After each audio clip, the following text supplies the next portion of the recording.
Hello. Hello. कहाँ ही गे? अरे घरे में ही आई, बड़ी दिन के बाद फोन कैले ही। आगे बहरा से आजे तो अबे कैलियो और तोरा से बड़ी मिले के मन कर रहा। तो अभी अइले की? हाँ गे। नहीं रे, बवाल हो जैते।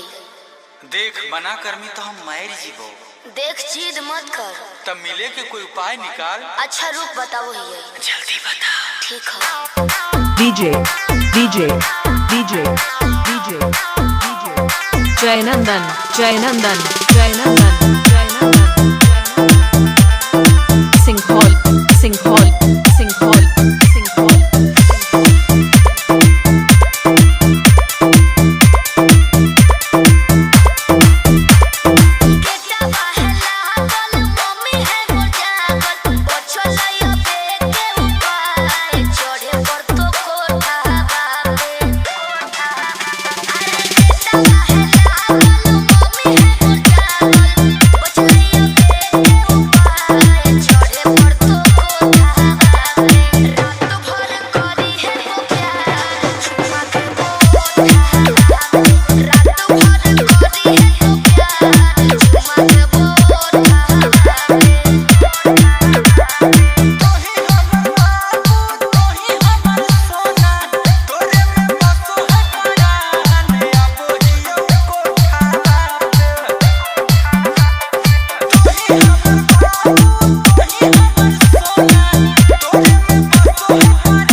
DJ